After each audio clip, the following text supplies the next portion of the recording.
दोस्तों, स्वागत है आपका आपके अपने YouTube चैनल एग्जाम पॉइंट पर। मैं रोज की तरह आज फिर 13 सितंबर 2025 का करंट अफेयर लेकर आया हूँ। 13 सितंबर के जितने भी इम्पोर्टेंट क्वेश्चन बनते हैं उन्हें हम डिस्कस करेंगे, उनके इम्पोर्टेंट फैक्ट भी जानेंगे। दोस्तों, आप किसी भी एग्जाम की तैयारी कर रहे हैं तो ये वीडियो आपके लिए मोस्टफुल रहने वाला है। इस वीडियो की PDF डाउनलोड करने के लिए आप हमारे टेलीग्राम चैनल एग्जाम पॉइंट पर जाकर वहां से PDF डाउनलोड कर सकते हैं। आइए शुरू करते हैं। पहले नंबर का क्वेश्चन देख लेते हैं। पहला क्वेश्चन देख लेते हैं। हाल ही में महाराष्ट्र के राज्यपाल का अतिरिक्त प्रभार किसे सौंपा गया है? सही आंसर है बी, आचार्य देवव्रत जी को।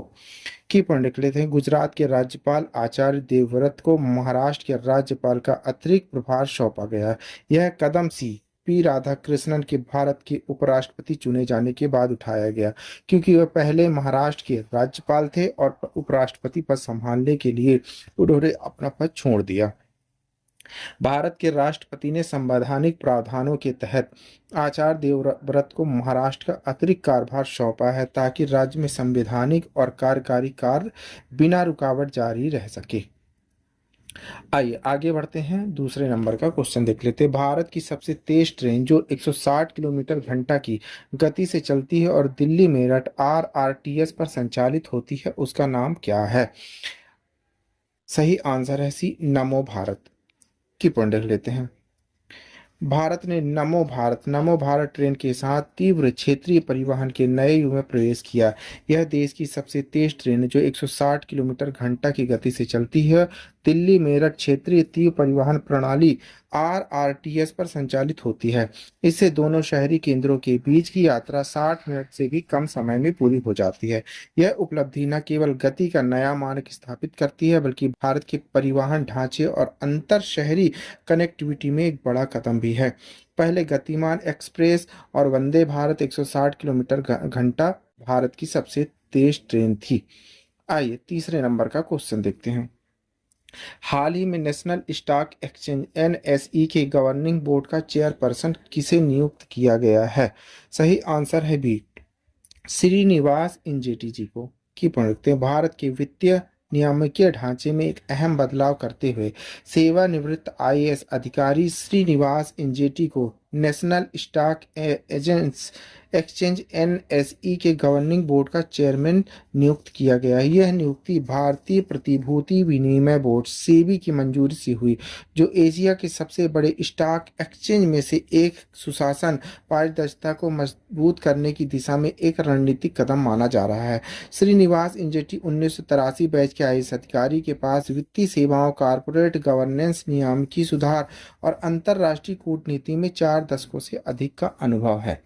आइए आगे बढ़ते हैं। चौथे नंबर का क्वेश्चन देख लेते हैं। हाल ही में किस bank telecommunication consultant India limited TCIL के साथ डिजिटल बैंकिंग सेवाओं को मजबूत बनाने के लिए MOU पर हस्ताक्षर किए गए हैं? सही आंसर है B, Punjab national bank PNB के साथ। की पॉइंट रखते हैं। भारत में डिजिटल बैंकिंग सेवाओं को मजबूत बनाने की दिशा में एक अहम कदम उठाते हुए telecommunication consultant India limited TCIL और पंजाब नेशनल बैंक PNB ने 3 सितंबर 2025 को एक सहमति पत्र MOU पर हस्ताक्षर किए। यह सहयोग PNB के IT ढांचे को सुदृढ़ करने, अधिक सुरक्षित, लचीली तथा ग्राहक केंद्रित डिजिटल सेवाओं की बैंक की परिवर्तन को तेज करने पर केंद्रित है। समारोह का आयोजन नई दिल्ली TCIL मुख्यालय में हुआ, जिसमें संजय कुमार CMD TCIL और मनीष अग्रवाल GM PNB समेत वरिष्ठ अधिकारी उपस्थित थे। आइए पांचवें नंबर का क्वेश्चन देख लेते हैं। उत्तराखंड में प्राकृतिक आपदा के बाद प्रधानमंत्री नरेंद्र मोदी ने राज्य के लिए कितने करोड़ रुपए की राहत पैकेज घोषित किया है? सही आंसर है बी, 1200 करोड़ रुपए का। की पॉइंट देख लेते हैं।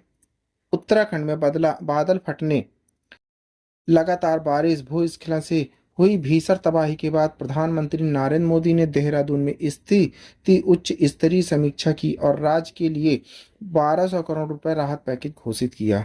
यह सहायता पैकेज आपदा प्रभावित लोगों, बुनियादी ढांचे के पुनर्निर्माण के लिए जीवन रेखा साबित होगा। प्रधानमंत्री ने कहा कि उत्तराखंड को केवल तात्कालिक राहत नहीं, बल्कि दीर्घकालिक पुनर्वास, लचीलापन सुनिश्चित करने के लिए बहुआयामी रणनीति की आवश्यकता है। आइए छठे नंबर का क्वेश्चन देख लेते हैं। भारत ने किस देश के प्रधानमंत्री डॉक्टर नवीन चंद्र राम गुलाम की राजकीय यात्रा के दौरान एक विशेष आर्थिक पैकेज की घोषणा की है? सही आंसर है सी, मॉरिशस। की पॉइंट लिखते हैं, भारत और मॉरिशस ने एक बार फिर अपनी मित्रता, सहयोग के मजबूत संबंधों और प्रगाढ़ किया। प्रधानमंत्री श्री नरेंद्र मोदी के निमंत्रण पर मॉरिशस के प्रधानमंत्री डॉक्टर नवीन चंद्र राम गुलाम ने भारतीय राज्य की यात्रा की। इस अवसर पर दोनों नेताओं ने द्विपक्षीय सहयोग के विभिन्न पहलुओं पर विस्तृत चर्चा की। इन वार्ताओं के पश्चात भारत ने मॉरिशस के लिए विशेष आर्थिक पैकेज की घोषणा की, जिसमें महत्वपूर्ण बुनियादी ढांचे, स्वास्थ्य सेवाओं, शिक्षा, सामरिक सहयोग से जुड़ी परियोजनाओं को शामिल किया गया है। आइए आगे बढ़ते हैं, 7वें नंबर का क्वेश्चन देख लेते हैं। भारत के दिवंगत पूर्व प्रधानमंत्री डॉक्टर मनमोहन सिंह को मरणोपरांत किस पुरस्कार से सम्मानित किया गया है? सही आंसर है बी, पीवी नरसिम्हा राव स्मृति पुरस्कार अर्थशास्त्र के लिए। की पॉइंट देख लेते हैं। भारत के दिवंगत पूर्व प्रधानमंत्री डॉक्टर मनमोहन सिंह, जो देश के सबसे प्रख्यात अर्थशास्त्रियों में से एक रहे और 1991 के आर्थिक उदारीकरण के शिल्पकार माने जाते हैं, कि मरणोपरांत पीवी नरसिम्हा राव स्मृति पुरस्कार अर्थशास्त्र से सम्मानित किया गया है। यह सम्मान उनके भारत की आर्थिक सुधार यात्रा में अमूल्य योगदान, आर्थिक नीतियों के माध्यम से राष्ट्र निर्माण के प्रति उनके आजीवन समर्पण को मान्यता देता है। नई दिल्ली में आयोजित समारोह में डॉक्टर सिंह की पत्नी गुलशरण कौर ने यह पुरस्कार ग्रहण किया। सम्मान मोंटेक सिंह अहलुवालिया, जो भारत की आर्थिक नीतियों के प्रमुख निर्माता और योजना आयोग के पूर्व उपाध्यक्ष रहे हैं, द्वारा प्रदान किया गया है। आइए 8वें नंबर का क्वेश्चन देखते हैं। भारत में पलाश की बिल्ली का पहला फोटोग्राफिक्स प्रमाण कहाँ मिलता है? सही आंसर है बी, अरुणाचल प्रदेश में। की पॉइंट देख लेते हैं। पलाश की बिल्ली सबसे दुर्लभ, कम अध्ययन वाली जंगली बिल्लियों में से एक है, जिसकी बहुत कम तस्वीर उपलब्ध है।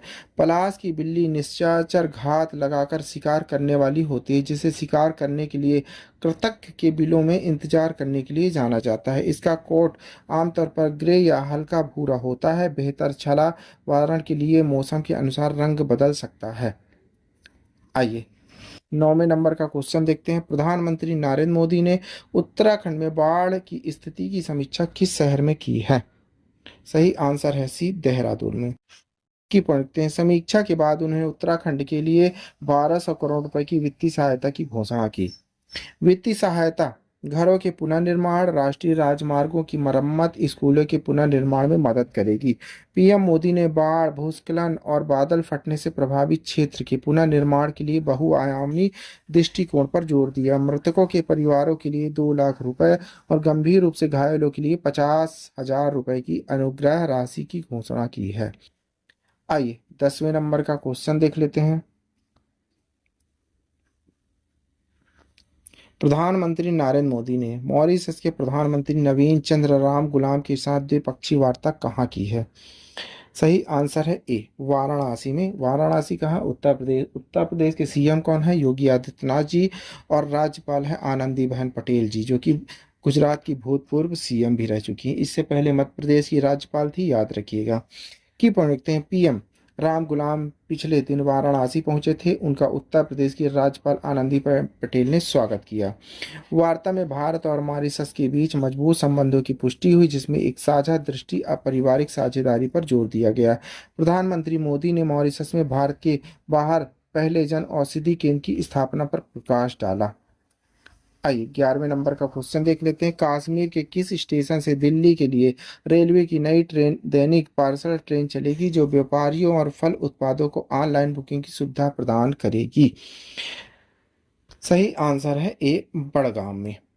की पॉइंट लिखते हैं। यह ट्रेन व्यक्तिगत व्यापारियों और फल उत्पादकों को पोर्टल के माध्यम से ऑनलाइन पार्सल वैन बुक करने की सुविधा प्रदान करती है। 8 पार्सल वैन वाली यह ट्रेन बड़गांव रेलवे स्टेशन से सुबह 6:15 बजे प्रस्थान करेगी। अगले दिन सुबह 5 बजे आदर्श नगर रेलवे स्टेशन पहुंचेगी। बड़गाम से दिल्ली तक 23 मीट्रिक टन सेब ले जाने वाली 2 पार्सल वेंडिंग लोडों की शुरू हो चुकी है। आइए 12वां देख लेते हैं।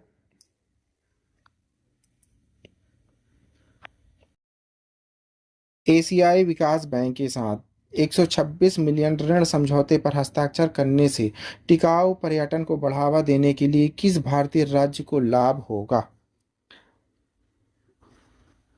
सही आंसर है उत्तराखंड को। की पढ़ते हैं, यह परियोजना टिहरी गढ़वाल जिले पर केंद्रित है, जो उत्तराखंड के सबसे अधिक जलवायु संवेदनशील और आर्थिक रूप से वंचित क्षेत्रों में से एक है। इस परियोजना का उद्देश्य बेहतर पर्यटन नियोजन, उन्नत बुनियादी ढांचा, बेहतर सुरक्षित स्वच्छता और अपशिष्ट प्रबंधन और आपदा तैयारियों के माध्यम से 87,000 से अधिक निवासियों और 2.7 मिलियन वार्षिक अंगतुकों को लाभान्वित करना है। भारत की ओर से यह समझौता आर्थिक मामलों के विभाग की संयुक्त सचिव जूही मुखर्जी ने किया है। आइए 13 नंबर का क्वेश्चन देख लेते हैं। मुंबई के गेटवे ऑफ इंडिया के पहले त्रिसेवा महिला परिभ्रमण अभियान की शुरुआत किसने की है? सही आंसर है राजनाथ सिंह।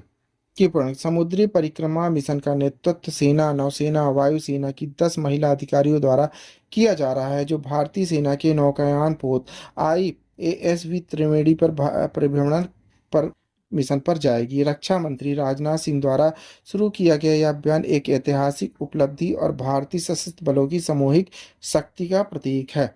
लेफ्टिनेंट कर्नल अनुजा वाडूरकर के नेतृत्व में दल 26,000 से अधिक समुद्री मील की यात्रा करेगा, 2 बार भूमध्य रेखा पार करेगा, 3 महान कैंपों का चक्कर लगाएगा। आइए 14 नंबर का क्वेश्चन देख लेते हैं। पश्चिम बंगाल में नारिंद कप फुटबॉल टूर्नामेंट का उद्घाटन कहाँ किया गया था? सही आंसर है ए हावड़ा में। की पूर्णता, इस कार्यक्रम का उद्घाटन भाजपा के प्रदेश अध्यक्ष समीक भट्टाचार्य ने किया था। यह टूर्नामेंट हावड़ा जिले विशेष रूप से दास नगर में आयोजित किया जा रहा था। यह टूर्नामेंट 7 दिनों तक चलेगा, 17 सितंबर को समाप्त होगा। यह स्वामी विवेकानंद की स्मृति में सांस्कृतिक राष्ट्रवाद को बढ़ावा देने के भाजपा के प्रयास का हिस्सा है। आइए 15 नंबर का क्वेश्चन देख लेते हैं। पटना में जिलों के समग्र विकास पर आयोजित 2 दिवसीय राष्ट्रीय सम्मेलन का उद्घाटन कौन कर रहा है?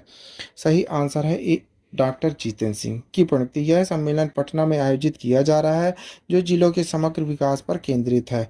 डॉक्टर जितेंद्र सिंह इस कार्यक्रम में उद्घाटन भाषण देंगे। सम्मेलन का उद्देश्य देश भर के जिलों में नवीन शासन प्रथाओं को उजागर करना है। इसमें पुरस्कार विजेता शासन मंडल शामिल होंगे, जिसमें प्रधानमंत्री के उत्कृष्ट लोक प्रशासन पुरस्कारों के मान्यता प्राप्त मॉडल भी है। आइए लास्ट क्वेश्चन देख लेते हैं 16 नंबर का। पटना में मुख्यमंत्री नीतीश कुमार द्वारा शिलान्यास की गई 6 बुनियादी ढांचा परियोजनाओं की कुल लागत कितनी है? सही आंसर है बी 1434 करोड़ रुपए। बिहार में चुनाव होने वाले हैं, इसलिए घोषणाओं की झड़ी लगी हुई है। आइए की पॉइंट लिखते हैं। इन परियोजनाओं में पटना जिले में सड़क, शहरी विकास, बुनियादी ढांचा कार्य शामिल हैं। इन परियोजनाओं में सड़कों का चौड़ीकरण, शमशान घाट का विकास, पुल का निर्माण शामिल है। इन परियोजनाओं की कुल लागत 1434 करोड़ रुपए है। कुछ उल्लेखनीय परियोजनाओं में राजमार्ग संख्या 106 का चौड़ीकरण, विद्युत वाहिका का निर्माण शामिल है। आइए आपके लिए क्वेश्चन है, इसी क्वेश्चन का आंसर आप लोग को कमेंट्स बॉक्स में दे। अमित शाह ने 5 और हवाई अड्डों पर तेज अव्रजन निकासी कार्यक्रम शुरू किया। दिल्ली हवाई अड्डे पर फास्ट ट्रैक अव्रजन सुविधा पहली बार किस वर्ष शुरू की गई है? 2021 में, 2022 में, 2023 में या 2024 में? दोस्तों इस क्वेश्चन का आंसर आप लोग को कमेंट्स बॉक्स में देना है। क्वेश्चन का आंसर आप लोग कमेंट्स बॉक्स में जरूर दीजिएगा। आप पढ़ रहे हैं 13 सितंबर 2025 का डेली करंट अफेयर। दोस्तों आप किसी भी एग्जाम की तैयारी कर रहे हैं तो ये वीडियो आपके लिए मोस्टफुल रहने वाला है। इस वीडियो की PDF डाउनलोड करने के लिए आप हमारे टेलीग्राम चैनल एग्जाम पॉइंट पर जाकर वहां से PDF डाउनलोड कर सकते हैं। Thank you for watching my video. इस वीडियो को ज़्यादा से ज़्यादा शेयर करें, लाइक करें, कमेंट करें। थैंक